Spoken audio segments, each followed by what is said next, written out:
Shalom Bapak Ibu, Saudara-saudara kekasih dalam nama Tuhan kita, Tuhan Yesus Kristus. Dan selamat bertemu kembali di YouTube saya, Pendeta Rudolf H. Pasaribu Channel. Dengan dan lewat channel ini, saya komit untuk senantiasa menyebarkan pengajaran firman Tuhan. Karena saya percaya berlandaskan Yesaya pasal 55 ayat 11 bahwa firman Tuhan yang saya dan Bapak Ibu, saudara-saudara semuanya juga ikut sebar lewat apapun, termasuk lewat video ini, tidak akan kembali dengan sia-sia, tetapi akan bekerja sendiri lewat kuasa dan berkat urapan Roh Kudus.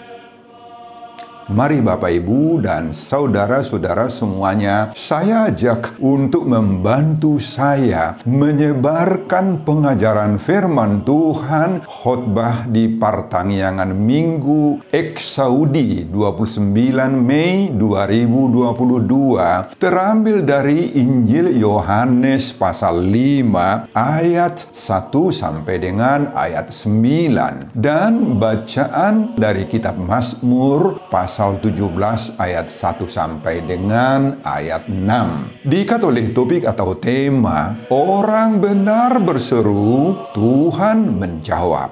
Dalam bahasa Batak Toba dituliskan, ditangiho debatado, jojo ni partigor. Saya baca untuk kita, mari Bapak Ibu dan saudara-saudara simaklah pembacaan firman Tuhan berikut ini. Judul perikop Yohanes pasal 5 mulai dari ayat 1 sampai dengan ayat 18 adalah penyembuhan di hari Sabat di kolam Bethesda. Dan nats khotbah kita dari ayat 1 sampai dengan ayat 9. Sesudah itu ada hari raya orang Yahudi dan Yesus berangkat ke Yerusalem. Di Yerusalem dekat pintu gerbang domba ada sebuah kolam yang dalam bahasa Ibrani disebut Bethesda. Ada 5 serambinya. Dan di serambi-serambi itu berbaring sejumlah besar orang sakit, orang-orang buta, orang-orang timpang, dan orang-orang lumpuh yang menantikan goncangan air kolam itu.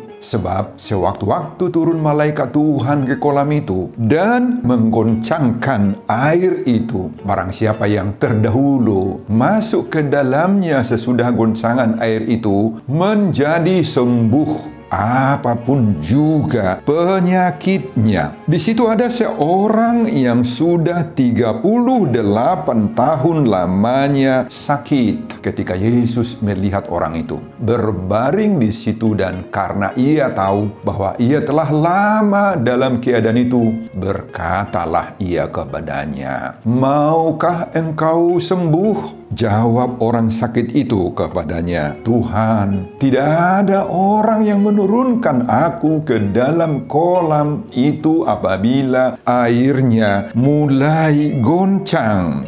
Dan sementara aku menuju ke kolam itu, orang lain sudah turun mendahului aku." Kata Yesus kepadanya, "Bangunlah, angkatlah tilammu dan berjalanlah." Dan pada saat itu juga sembuhlah orang itu. Lalu ia mengangkat tilamnya dan berjalan. Tetapi hari itu hari Sabat. Bapak Ibu dan saudara-saudara, demikianlah nats khotbah kita di Pertangyangan Minggu Eksaudi. Eksaudi artinya, dengarlah Tuhan seruan yang kusampaikan. Didasarkan pada Mazmur pasal 27 ayat 7 tanggal 29 Mei 2022. Dihubungkan dengan topik minggu, orang benar berseru, Tuhan menjawab. Ditangiho debatado, jojo ni partigor. Saudara, Injil Yohanes menulis ada sebanyak 8 tanda-tanda mujizat. Dan salah satu dari antara yang 8 itu adalah ini khotbah kita sekarang. Menyembuhkan seorang yang berpenyakit 38 tahun di kolam Bethesda. Saudara, kata Bethesda berasal dari bahasa Ibrani Bet Hasda. Bet Hasda artinya secara hurufiah adalah tempat kemurahan. Dan dalam bahasa Batak Toba disebut itu inganan parasian. Di sana ada 5 ruang atau serambi yang luas yang bisa menjadi tempat berteduh, istirahat, tidur, menunggu kesembuhan. Mereka, yakni para orang-orang sakit ini, datang dari berbagai-bagai tempat, kota, desa untuk mendapatkan kesempatan disembuhkan saat air itu digoncang oleh malaikat. Jadi ada banyak sekali orang-orang sakit, orang-orang buta, orang-orang timpang, dan orang-orang lumpuh. Sebagaimana disebutkan pada ayat 3. Mereka semuanya bersabar menantikan goncangan air kolam itu ketika malaikat Tuhan datang dari sorga untuk mengguncang air kolam itu. Ketika air kolam itu diguncang oleh malaikat dari sorga itu, maka siapa saja yang terlebih dahulu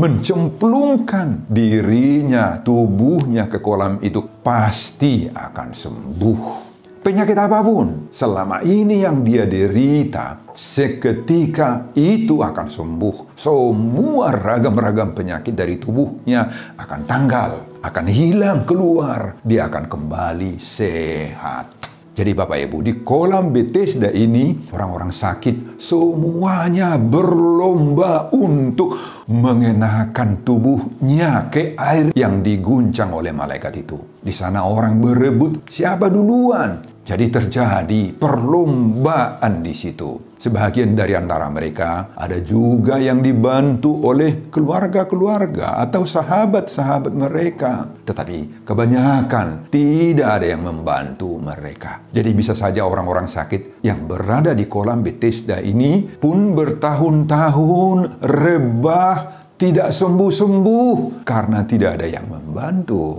Orang lain selalu mendahului dia. Bapak, Ibu, dan saudara-saudara, salah seorang dari orang sakit yang sudah lama menunggu kesembuhan di kolam Bethesda itu dan terus rebah tidur di situ, terlentang di kolam Bethesda itu adalah yang sudah berpenyakit disebutkan di sini 38 tahun.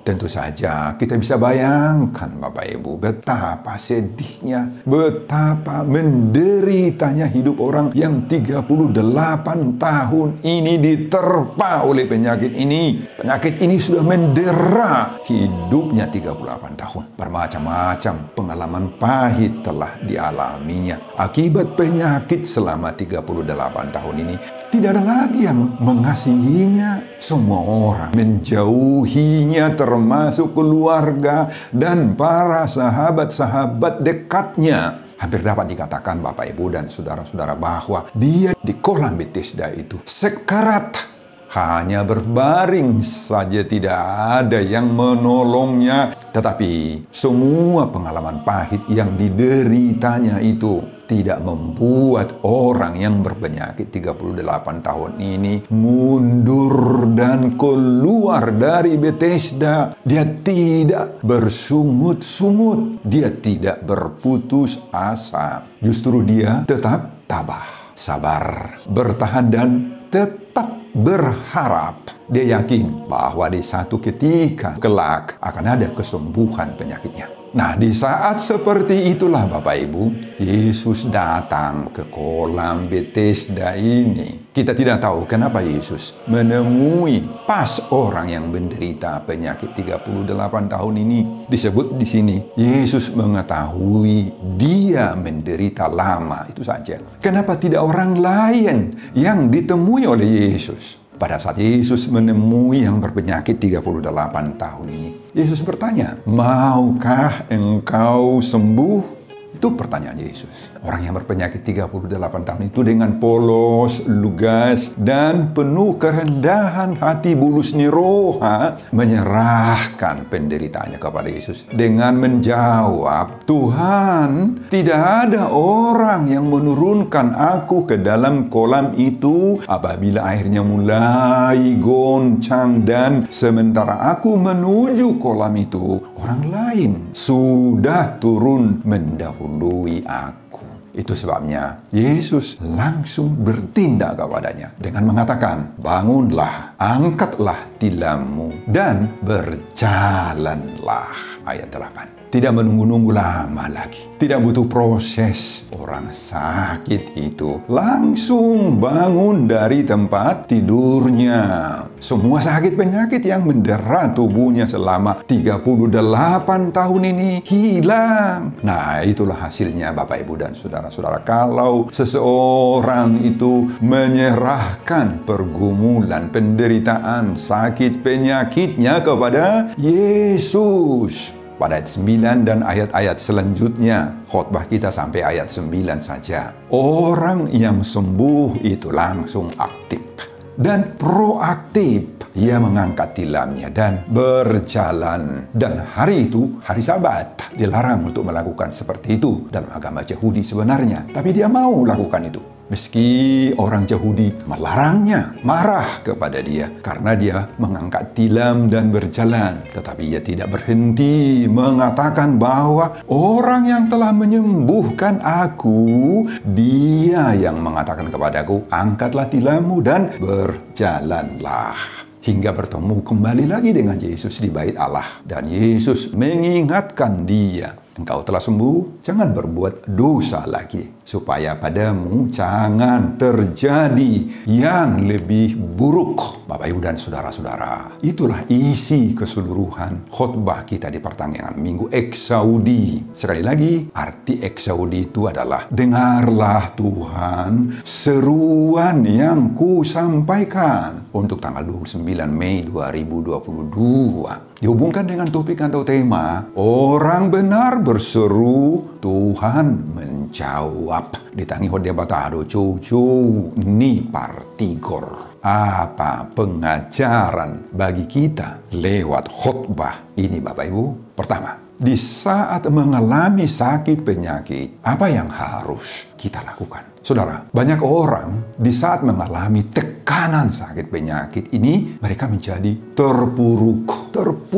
gadap, tidak ada gairah hidup, pasif dan pesimis. Nah, berbeda sekali dengan orang yang berpenyakit 38 tahun dalam khotbah ini. Pada saat dia membutuhkan kesembuhan atas penyakit yang dialaminya selama 38 tahun ini, ternyata apa yang dia lakukan? Pertama, dia berusaha. Meski begitu menderitanya dia akibat penyakitnya, dan keluarganya pun serta sahabat-sahabat dekatnya tidak lagi ada yang memperhatikan dia, tetapi dia terus berusaha untuk sembuh. Meski sendirian, sebatang kara, tanpa saudara dan sahabat, dia nekat pergi ke kolam Bethesda sesuai dengan kemampuannya. Kemudian yang kedua, apa yang dia lakukan? Dia sabar. Bagi dia, inilah usaha terakhir.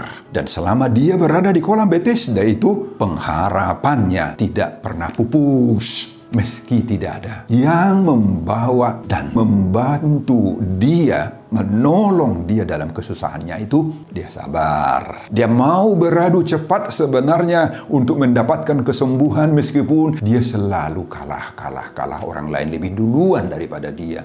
Tapi dia sabar. Apa yang dia lakukannya? Ketiga, dia konsisten tetap berada di Bethesda. Meski tidak langsung usahanya untuk mendapatkan kesembuhan di kolam Bethesda itu berhasil, tetapi dia konsisten, tidak mau mundur, tidak mau keluar dari Bethesda. Dia tidak mau mencari pengobat-pengobat lain.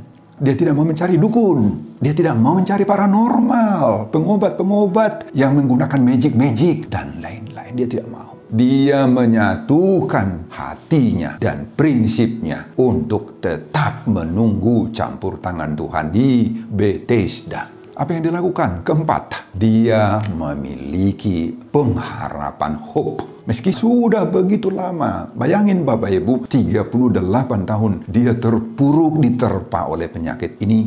Tetapi pengharapannya tidak pupus, tidak buyar. Dia tetap optimis bahwa ada saatnya penyakitnya akan sembuh. Dia berharap dan percaya bahwa hanya di Bethesda sajalah dia akan mendapatkan kemurahan Allah, yakni kesembuhan dan pemulihan, sebagaimana arti dari nama tempat Bethesda tadi itu, tempat kemurahan atau inganan para sia.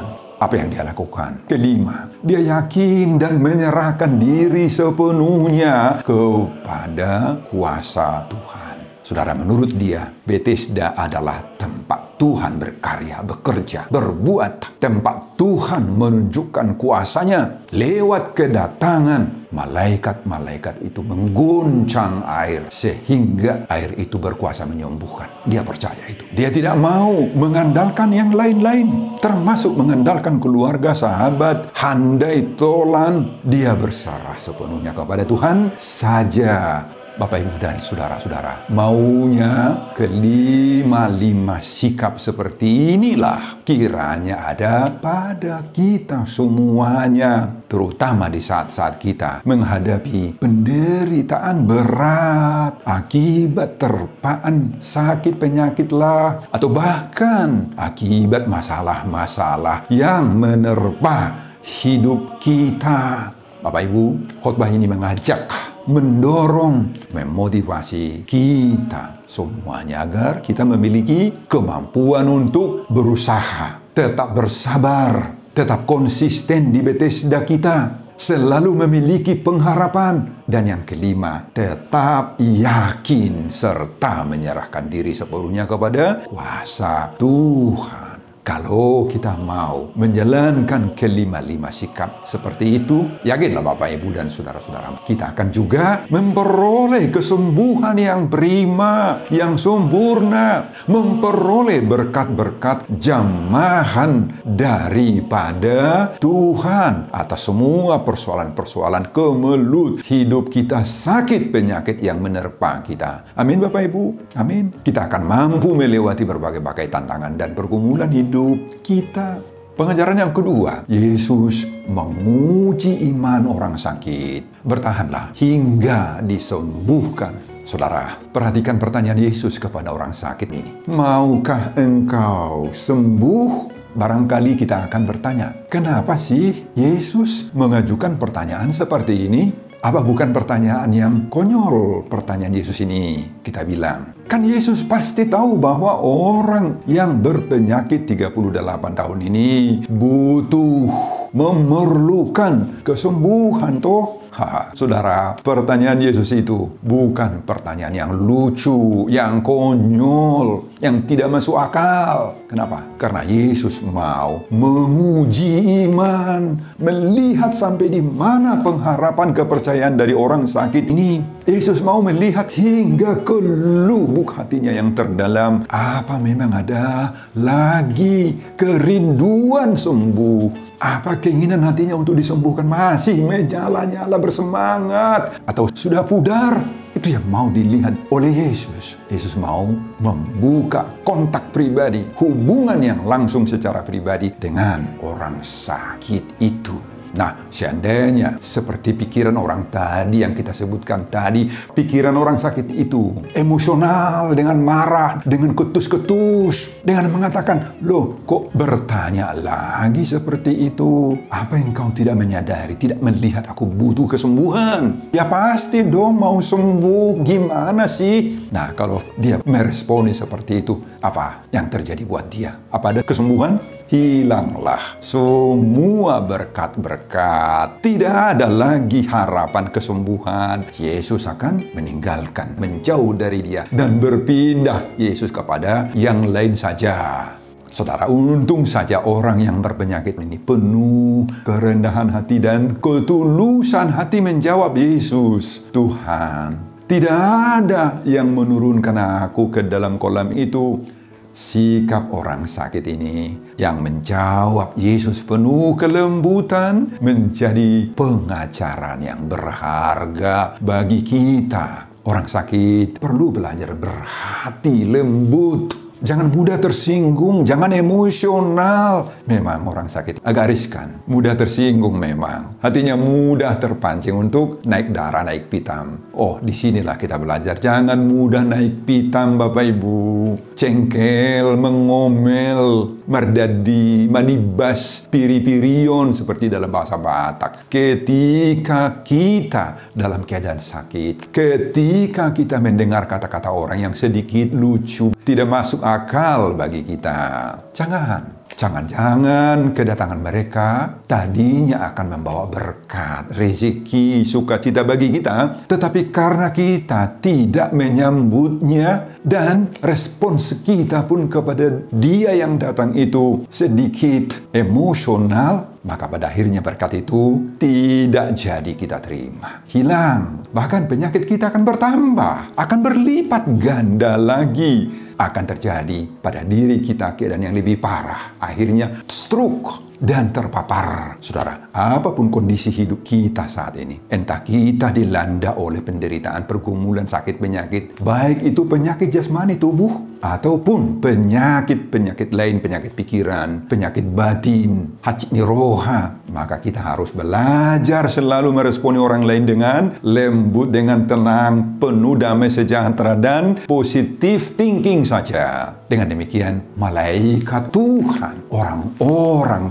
yang ada di sekitar kita akan datang lewat berbagai-bagai cara. Teman-teman kita juga menjadi malaikat, atau siapa saja yang datang untuk menemui kita akan membawa kepada kita berkat, rezeki, persaulian lasni roha. Mereka akan mengulurkan tangannya dalam berbagai-bagai wujud untuk menolong kita. Amin, Bapak Ibu dan saudara-saudara. Pengajaran yang ketiga, Yesuslah saudara dan sahabat kita yang paling dekat. Saudara, orang yang berpenyakit 38 tahun ini mengakui dengan terus terang lugas bahwa semua keluarga dan sahabat-sahabatnya, teman-teman dekatnya dahulu, sekarang menjauh ketika dia terpapar oleh sakit penyakit berat ini sudah 38 tahun. Namun, di saat semuanya menjauh dari dia, ternyata tanpa diduga-duga, tanpa diharapkan sebelumnya, Yesuslah yang datang mengunjungi dia. Yesuslah yang tiba-tiba muncul menjadi saudaranya, sahabatnya, teman dekatnya. Wah, luar biasa persaulian lasni roha yang didapati orang sakit ini, Bapak Ibu. Saudara, bagi orang yang mau bersabar, yang mau rendah hati,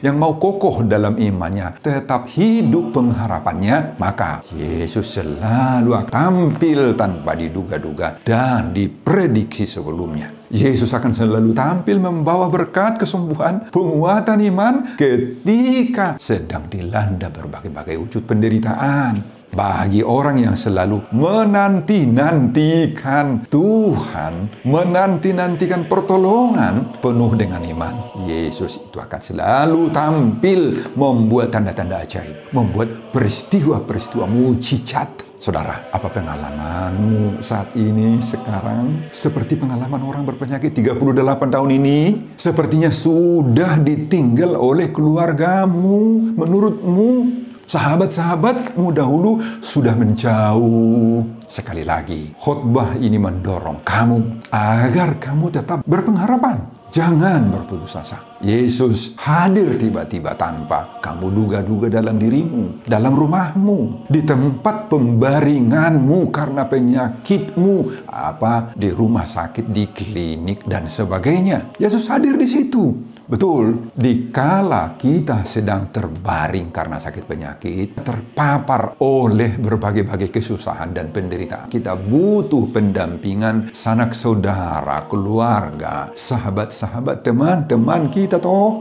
Namun, apabila kerinduan seperti itu ternyata tidak kamu temukan, sudah seperti sebatang kara, songo tadiang hapulun, mahita songo nari seperti bahasa Batak. Maka mari kita berseru-seru, mari kita bereksaudi agar Yesus tampil sebagai pengganti saudara-saudaramu, keluargamu, sahabat-sahabatmu yang menurut kamu sudah menjauh dari kamu. Percayalah kepada Yesus, Bapak, Ibu, dan saudara-saudara. Amin. Pengejaran yang keempat, orang yang disembuhkan Tuhan itu aktif dan proaktif. Saudara, orang yang disembuhkan oleh Tuhan, maka di dalam hidupnya akan nampak perubahan yang sangat mendasar. Apa perubahan yang sangat mendasar? Dia mengangkat tilamnya dan berjalan. Saudara, tindakan atau aksi mengangkat tilam dan berjalan itu menunjukkan sekarang sudah muncul gairah semangat baru. Hidupnya menjadi aktif dan proaktif. Saudara, kita tidak lagi berada di tempat tidur saja. Tempat tidur di sini simbol daripada lemas. Hidup yang lunglai, malas, pasif, dan statis. Itulah tempat tidur gambarannya di sini.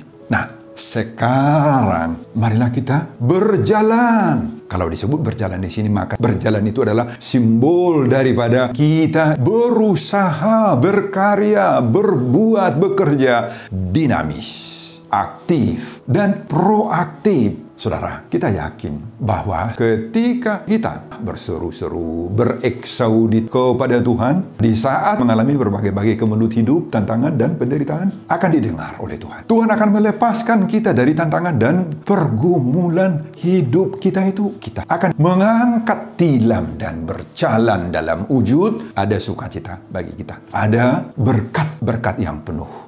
Dan jika saat ini keadaan kita ada yang masih terpuruk, terbaring, lunglai, gadap karena berbagai-bagai pergumulan penderitaan, khususnya masih diterpa oleh penyakit, apa itu jasmani maupun rohani. Mari kita berseru-seru, mari kita bereksaudi. Tuhan akan datang menghampiri, menolong kita, dan bertanya kepada kita, maukah engkau sembuh? Semoga kita semakin menghayati seruan Topik Minggu Eksaudi 29 Mei 2022 ini. Orang benar berseru, Tuhan menjawab. Ditangi hode batado, jauh-jauh ni partikor. Amin, Bapak, Ibu, dan saudara-saudara. Sebelum saya mengakhiri khotbah ini, kembali saya mengajak Bapak dan Ibu, saudara-saudara, untuk membantu saya menyebarkan pengajaran firman Tuhan khotbah di Partangyangan Minggu Eksaudi 29 Mei 2022. Dari Yohanes pasal 5 ayat 1 sampai dengan ayat 9 ini. Agar semakin banyak orang percaya bahwa ketika orang benar berseru, Tuhan menjawab. Ditangiho debatado cucu ni partikor, termotivasi lewat khotbah ini. Simak juga video-video khotbah saya yang lain agar Bapak, Ibu, dan saudara-saudara memiliki sentuhan dan pemahaman rohani yang semakin diperkaya. Buka di YouTube saya, Pendeta Rudolf H. Pasaribu Channel. Selamat mengikuti ibadah pertangyangan buat kita semuanya. Tuhan Yesus memberkati kita. Salam Horas. Amin. Bapa, terima kasih untuk firman yang Engkau berikan kepada kami saat ini. Terpujilah nama-Mu Tuhan, berkatilah firman-Mu ini jadi pengajaran yang berharga bagi kami semuanya. Dan berkati juga hamba-Mu dalam persiapan khotbah berikutnya. Dan semuanya ini saya peruntukkan demi kemuliaan hormat kebesaran bagi Tuhan. Di dalam nama Yesus Kristus saya berdoa. Amin.